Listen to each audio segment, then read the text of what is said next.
C. Contribution limits. As we have already seen, one part of Buckley, its holding that expenditure caps are unconstitutional, is supported only by the prophylactic reading. The court declared, in its argument for that holding, that the purpose of the First Amendment is limited to protecting popular sovereignty, to providing the public with the widest possible dissemination of information from diverse and antagonistic sources, and it specifically rejected the argument that government could regulate speech to protect citizen equality. We must take the same view of some Buckley's progeny, the cases like Colorado Republican,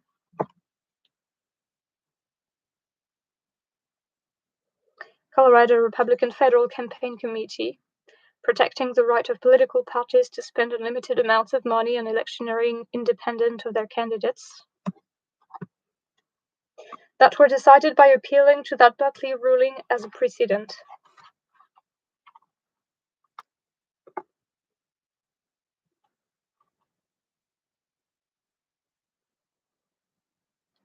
But another ruling was also part of the Buckley decision, the court's ruling that permitted Congress to impose limits on the distributions that people might political campaigns of others, and that ruling is just as much part of the constitutional record.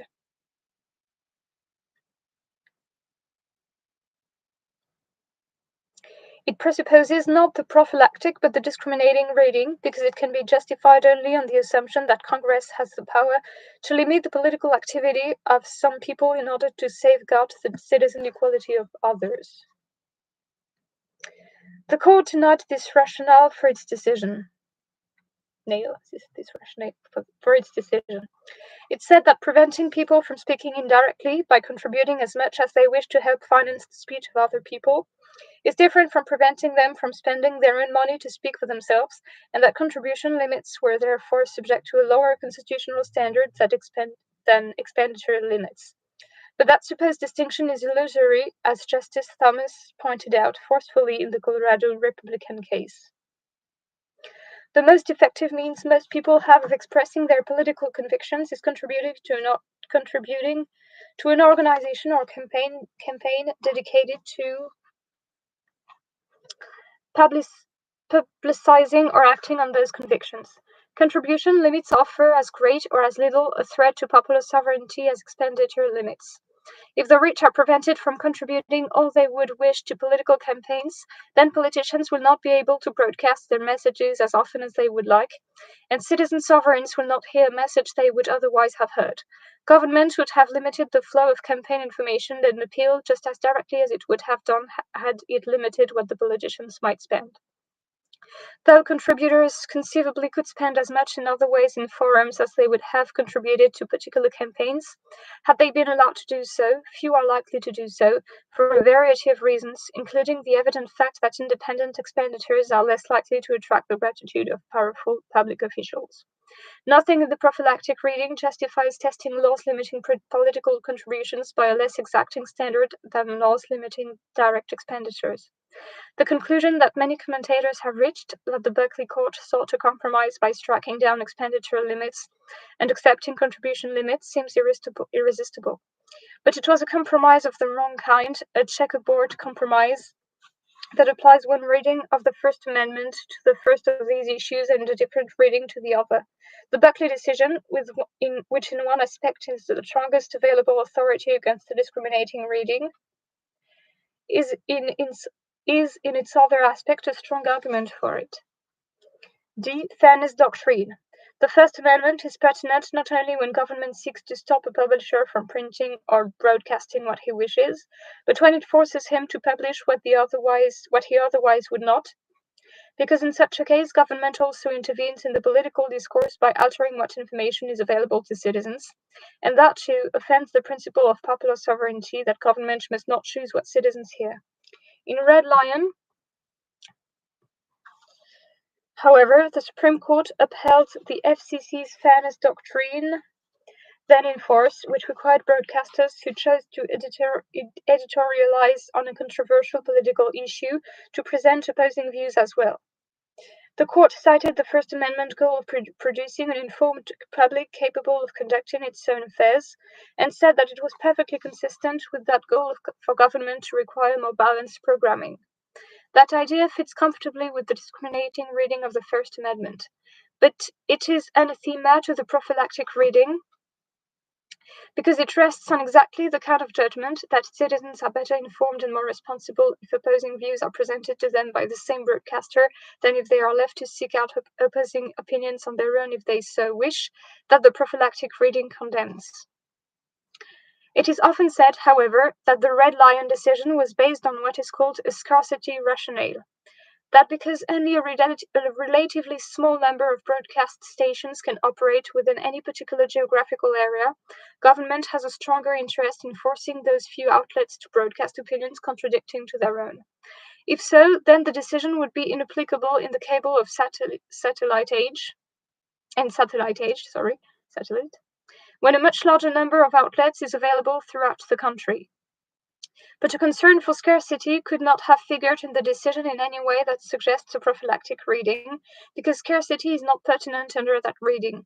If it is in principle wrong for government to attempt to control the flow of political information and argument to the public, then the fact that the outlets it seeks to control are scarce, or that it has licensed the use of those outlets, would be besides the point. For it would nevertheless be government, rather than the combined force of individual decisions, that had decided what information and argument would flow out of that scarce medium. Since government had the option of licensing broadcast bans without such intervention, the First Amendment, on the prophylactic reading, would demand that it do so.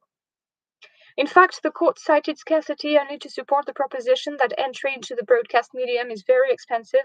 It cited the commanding position of early entrants, which, it said, was mandatory even when gaps in the spectrum were still available.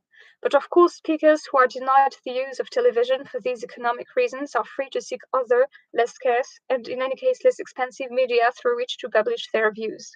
The court's argument actually depended on the assumption, almost explicit in its opinion, that it is unfair and undemocratic when access to a medium so dominant in politics as broadcasting is restricted, either by license grant or by economic power, to a very few and therefore very powerful people, and that government therefore had a right to intervene to make the political process more equal. The decision presupposes the discriminating reading.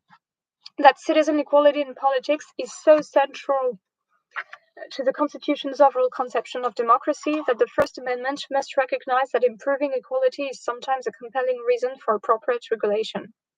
Of course, it does not necessarily follow, even if we accept the discriminatory reading, that the Red Lion Court correctly applied that reading. Someone might argue that citizen sovereignty is significantly impaired when broadcast editorialists are dissuaded from stating controversial opinions because it would be expensive or otherwise distasteful for them to allow conflicting views to air, and that the decision was wrong, even assuming the discriminating reading for that reason. That is not a powerful argument in the case of broadcast companies, whose editorial content rarely constitutes a significant part of their programming in any case, however, and I believe that the decision was correct.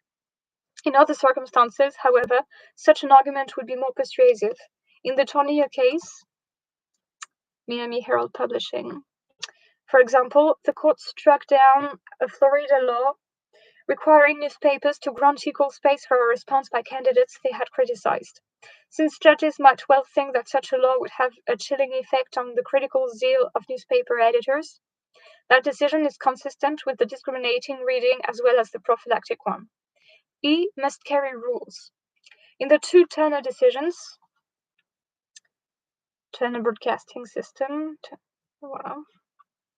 the Supreme Court upheld must-carry regulations requiring cable companies, under certain circumstances, to carry broadcast stations. Justice Breyer, who provided the swing vote in a 5-4 decision in Turner 2, began his analysis by remarking that First Amendment interests were to be found on both sides of the case. It is difficult to make sense of that claim on the prophylactic reading. The First Amendment, on that reading, commits the nation to the strategy of protecting democracy by keeping government out of the various that determine what the public is offered by way of speech.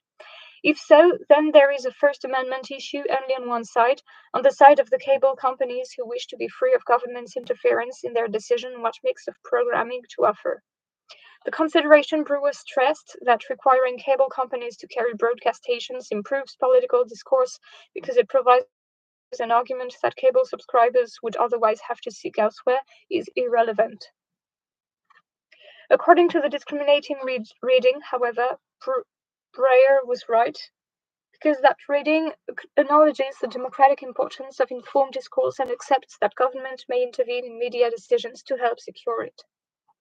He embraced the discriminating view when he declared that the policy in question seeks to facilitate the public discussion and informed deliberation which, as Justice Brandeis pointed out many years ago, democratic government presupposes and the First Amendment seeks to achieve. He underlined his reliance on the discriminating reading, moreover, by citing not only Brandeis' Whitney opinion, but Red Lion. Breyer's was only the one opinion in Turner 2, and he did not participate in Turner 1. But his opinion makes much more sense than the plurality's opinion, which relied on economic analysis, as Justice O'Connor remarked in her dissenting opinion in Turner 2. The complicated Turner litigation is best read overall as recognizing one of the most basic claims of the discriminating reading, that government may intervene in the powerful electronic media in order to improve the public political discourse when the intervention favors no point of view, popular or unpopular, and does not otherwise compromise citizen sovereignty or citizen equality. F. Campaign-free polling zones. In Burson v. Freeman, the Supreme Court upheld state election laws forbidding political canvassing on election day within a stipulated distance from polling places. Though the court attempted to justify its decision in the way that a prophylactic reading of the First Amendment would require, the decision can in fact be supported only on a discriminating reading. The court said that barring political speech from a large area around voting booths on election day was not neutral, because it touched only political and not other forms of speech or solicitation. But it also said that the regulations met the exacting compelling justification standard for overriding the First Amendment's prohibition on such content-sensitive regulation, because the state has a compelling interest in election procedures that eliminate intimidation. This argument has the right form of the prophylactic reading because it does not appeal to informed discourse or to any other dimension of democracy to justify a constraint on political speech. It appeals instead to people's distinct interest in not being intimidated. But though that argument has the right prophylactic form, it is a silly argument, and it was properly ridiculed by Justices Stevens, O'Connor, and Souter in their dissent in the case.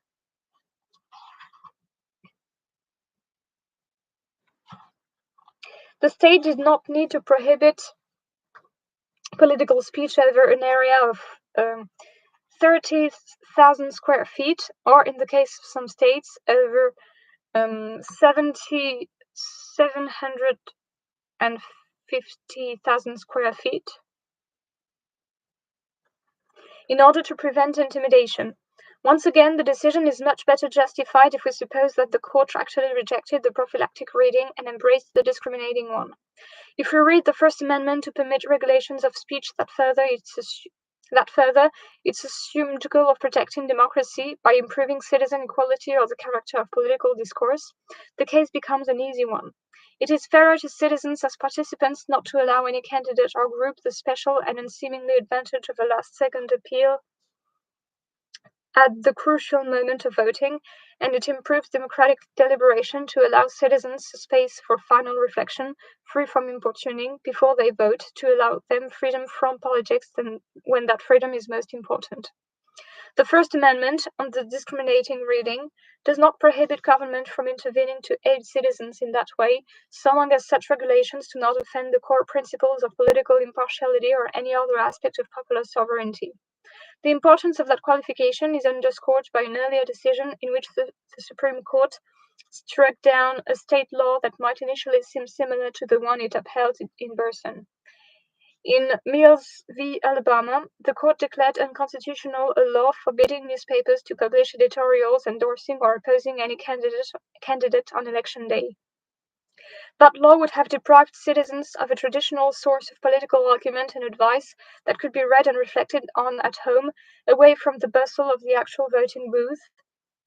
Even on election, its impact on consumer sovereignty was therefore great, and its contribution to deliberative deliberation non-existent. G. Corporate electioneering.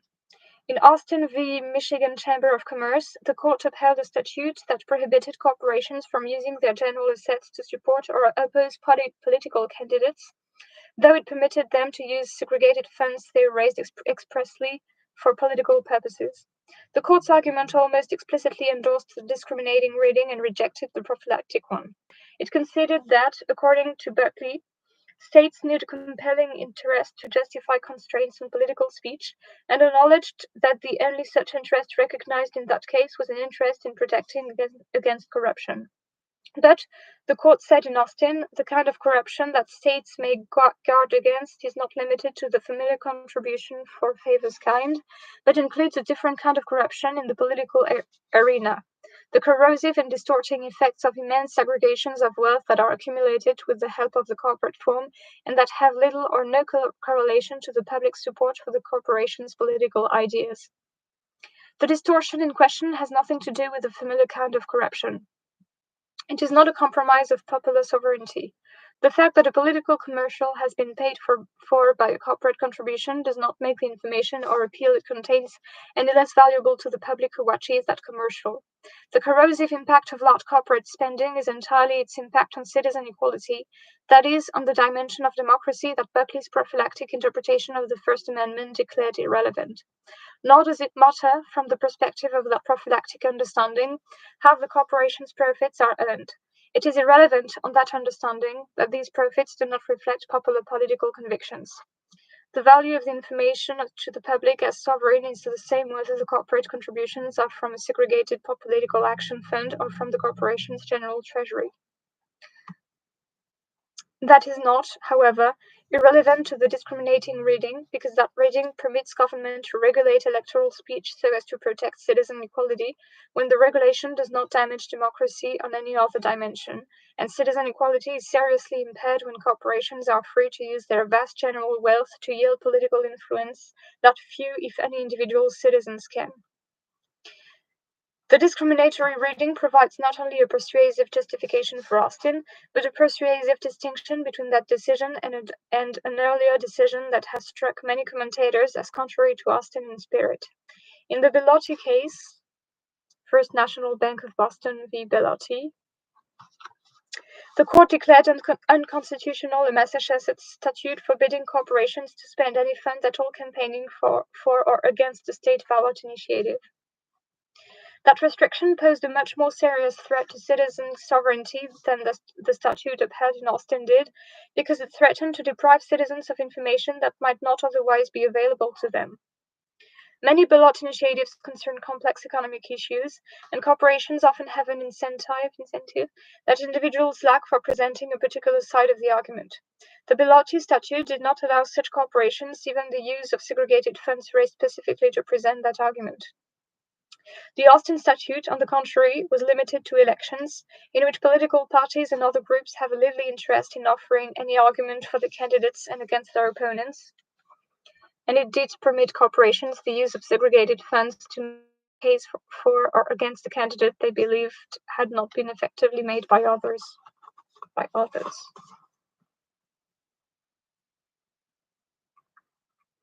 Sixth, the epistemic argument. So the discriminating reading that I associated with the partnership conception of democracy fits the pertinent precedents as well as the prophylactic reading associated with the libertarian conception. If the analysis of the preceding section is sound, it fits those precedents on the whole even better. Constitutional interpretation, however, is not just a matter of fit. A compelling interpretation should not only fit the record but justify it as well. Is the prophylactic or the discriminating reading superior on that score? It is true that the discriminating reading is at least marginally more open to abuse by a government anxious to protect itself from criticism or to solidify its position. Such a government might regulate political speech, claiming to protect democracy when it is really only protecting itself. But the discriminating reading runs no serious risk of such abuse, because, unlike the balancing reading I distinguished, it does not permit regulations of political speech that damage either citizen sovereignty or citizen equality in any significant way, and in any case, the risk of abuse is more than outweighed by the evident damage to democracy that the prophylactic reading requires us to bear. But the prophylactic reading might seem more appealing for a very different reason. It is a popular rationale for the First Amendment that freedom of speech helps the public not only to govern, but also to discover the truth about how best to govern. Proponents of that claim often refer to John Stuart Mill's argument that a competition of ideas, from which no idea is excluded, is the best means of discovering truth across both science and value, not just truth about what people want, but truth about what they should want. The prophylactic reading seems more deeply committed to such a competition because it rejects any regulation of speech in the supposed interests of improving democracy. In fact, however, both readings find support in Mill's epistemic claim, though the claim takes different forms in the two readings and is actually more plausible under the discriminating reading than under the prophylactic one. If we accept Mill's claim as a justification for the prophylactic reading, we must take that claim to endorse the sheer quantity of speech as having, in itself, epistemic value. On this view, the value of a public debate is overall improved, at least in the long run, by enforcing the principle that the more speech acts, the better, so that repetitions of substantially the same claims or ideas are to be valued as contributing, at least marginally, to the epistemic promise of the debate, and by rejecting any qualification of that principle designed to improve the quality of the argument. If we offer the claim as a justification for the discriminating reading, on the other hand, we emphasize the epistemic importance of a principle holding, not that no speech act be excluded, but that no idea be excluded. On this different view, what is important is the cognitive and emotional mix of what is presented, not the quantity in itself, and it is mix rather than quantity that is served when we declare, as the discriminating reading does, that no speech may be censored or constrained because what it says or expresses is deemed dangerous or offensive. Rigorously enforcing that principle is the best way of ensuring that the debate is exposed to the widest variety of ideas possible. It is not also necessary to maximize the sheer quantity of speech. The discriminating reading permits an expounded and even more plausible epistemic claim to be made, moreover, which is that a discourse from which no idea is formally excluded is even more likely to secure truth if the discourse is further structured to encourage ideas to be inspected on their merits. The prophylactic reading cannot make that expounded claim because it insists on the sole epistemic virtue of the highest quantity of speech instructed by any regulation. That idea, that quality as well as quantity counts, is widely accepted in other contexts, as in appellate arguments or formal debates where we insist on argument rather than multimedia performances. The prophylactic model, on the contrary, places all its epistemic eggs in one unsound basket. It must rely, for any claim that its rigidity serves the discovery of truth, on the hugely doubtful assumption that an unstructured debate is more effective as a means of discovery than a structured one with just as many ideas but fewer speech acts. 7. The proposals revisited.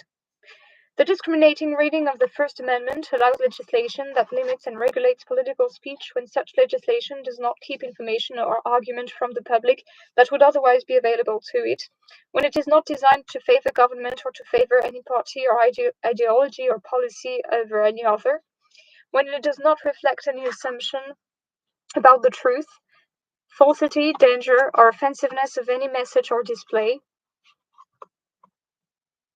and when it is likely to improve the democratic character of public political discourse by making participation available to more citizens on an equal footing, or by improving the quality of public discourse, or both. It would be difficult to defend the constitutionality of any of the proposals set out at the start of this chapter, including the limits on campaign contributions already in force if we accepted the prophylactic reading of the First Amendment. We must now examine those proposals against the discriminating reading I have been defending. It might be helpful to notice, first, that though some of the proposals might seem radical to Americans, they are familiar in other democracies. Adopting all the proposals would make the American system much more like the British electoral scheme, for example, which according to general international opinion works very well. It is true that elections in a parliamentary system, with strong party control, are in many ways different from those in our own complex federal system, which separates executive and legislative offices. But the differences do not defeat the comparison. President Clinton, calling for campaign reform, suggested in November 1997 that the election in which Tony Blair defeated John Major was both fairer and better reasoned and argued than the one in which he defeated Robert Dole.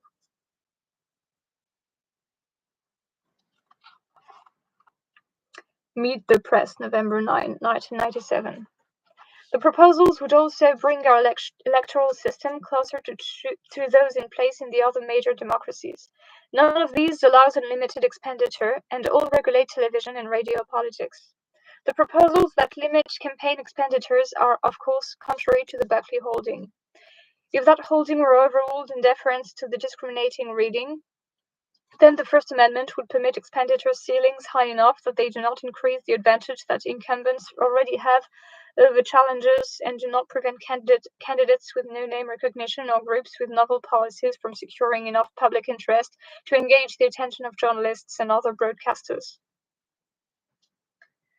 Unless these conditions were satisfied, expenditure limits would compromise citizen equality, and they would injure popular sovereignty too, because the public would be denied the ideas that such candidates or groups would offer if they could. The discriminating reading does not permit significant damage to any dimension of democracy. The final proposal grants generous public funds for political campaigns, but prohibits candidates who accept those funds from running political commercials on radio and television, except in the form of political broadcasts, whose format encourages argument and discourages subliminal and other non-argumentative techniques. This proposal is more novel and unsettling, and would be controversial even if the discriminating reading had been recognized and adopted. The legislation would prohibit nothing. It would merely impose conditions on the use of public funds and leave any politician who prefers to pay for ordinary political commercials out of his limited campaign budget free to do so by refusing any public funds. But the pressure on both candidates and broadcasters to accept the public's shilling would be so strong, particularly on the assumption that other candidates and broadcasters had done so, that the conditions imposed would have a coercive bite. The discriminating reading therefore requires proponents of these proposals to show that they would not, in practice, damage democracy of any of its dimensions. It might be objected, for example, that a grant program that imposed such conditions would often offend citizen sovereignty because it would induce politicians not to produce political appeals in the form that the public prefers. After all, politicians swamp programming with 30-second negative sound bites, not out of personal taste, but because they judge that such advertising has the most impact. Ah bon? Merde. C'est bizarre parce que là je suis avec l'ordi. We must be careful to distinguish, however, between what the public deems appropriate by way of political discourse and what it in fact responds to. The advertising industry is largely built on the difference between these two phenomena. We learn from polls as well as from politicians that the public disapproves the genre of political commercials, and that this taste is thought in part responsible for the alienation of so many people from politics. Ça ira peut-être mieux après. That does not, however, fully answer the objection, because it remains true that in consequence of the condition imposed on public financing, at least some people would not have political appeals available to them in the volume and form they prefer and that politicians would otherwise provide. Pour les deux autres personnes qui sont là, ça grésille aussi ou pas? But it is a mistake to think that citizen sovereignty, or either of the other two dimensions of democracy, requires that every citizen be entitled to receive political information in his preferred form. Even on the prophylactic reading, government is permitted to regulate the time, place, and manner of political appeals. Some citizens might prefer political appeals delivered by soundtrack at home at 3 in the morning. That might fit their occupational schedule or diurnal rhythm perfectly. Bizarre. But democracy is not compromised by regulations that make middle-of-the-night soundtrack campaigns impossible, so long as these regulations in no way diminish the information that is ultimately and reasonably available to each citizen. The political broadcast. Est-ce que c'est mieux là? The political broadcast regulations I described have only the same limited effect. They do not diminish the information or argument that would be available to any citizen who is willing to make a reasonable effort by tuning in on political broadcasts at the scheduled time or by watching other election coverage to learn what a candidate or group has to say. The First Amendment hardly demands on any reading that a citizen so unconcerned that he will not make that effort can have a cheap and inadequate substitute in time-out commercials while watching his favorite football team. It might now be said, however, that the restrictive conditions on the use of public funds for electronic politics, which are designed to make politics more argumentative, offend citizen equality because they are not, after all, neutral among political perspectives. They favor an elitist form of political discourse. Once again, however, we must be careful not to misunderstand the form of neutrality that citizen equality, properly understood, demands. Ah bon? Là, c'est pire, je comprends pas. It does not demand that political procedures be constructed so that bad arguments can be as effective as good ones and jingles as powerful as reasons, or so that candidates without knowledge or convictions or qualifications have maximal opportunity to hide those embarrassing failings. The neutrality at which we should aim is almost exactly the opposite. It requires a scheme that allows citizens to judge the structure, merits, and appeal of all candidates and ideas, including the worst financed and initially most unpopular of these. And the proposed scheme would serve that conception of neutrality much more effectively than unregulated television and radio politics can.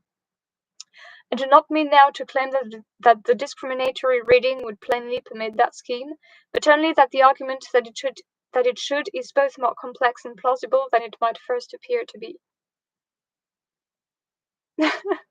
C'est bizarre, mais c'est pas. Tu crois pas que c'est peut-être parce que là, bah, on est loin, donc ça passe pas bien, je sais pas. Ou s'il y a pas. Ou ta connexion. Ouais.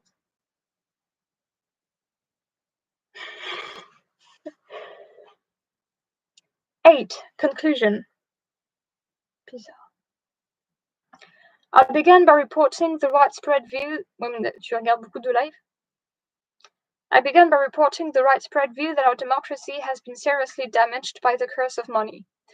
We can use the different dimensions of the partnership conception of democracy that we have now distinguished to make that charge more explicit.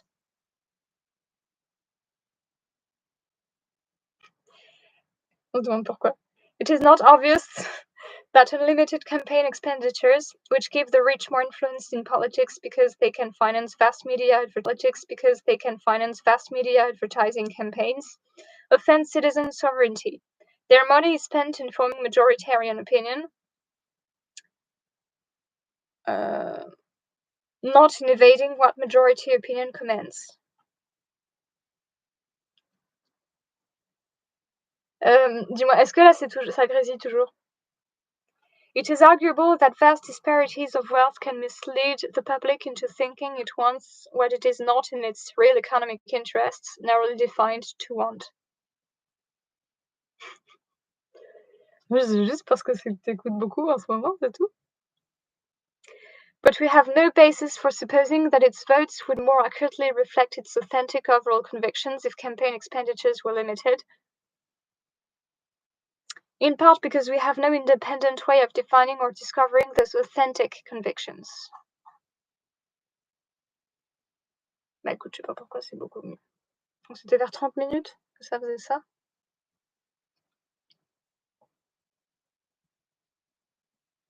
So if popular sovereignty were our only concern, it would seem reasonable to allow the public as much information or advertising as anyone wished and was able to supply to it, and then to rely on the public to discount repetitive or misleading messages, and to seek out information about small and underfinanced candidates through journalism and less expensive media like small cable stations. Popular sovereignty is not threatened by such a policy, and whatever appeal the Buckley ruling has lies in the policy's apparent reasonableness. No. And whatever appeal the Buckley ruling has lies in the policy's apparent reasonableness.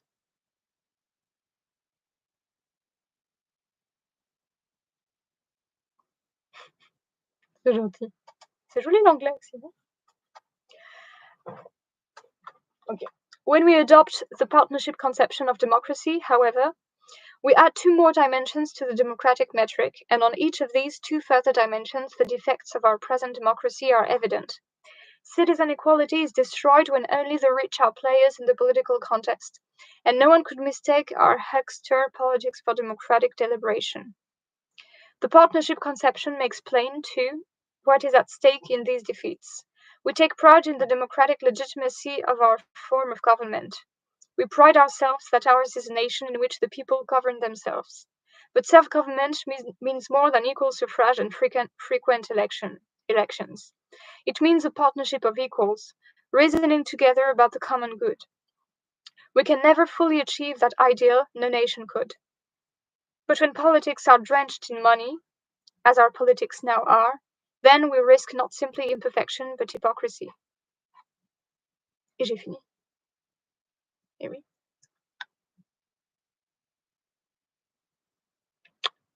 On a enfin fini ce putain de Dworkin.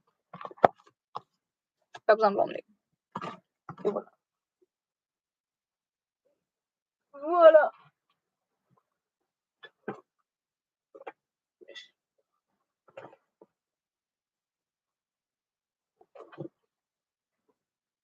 Là, ce sera ça maintenant.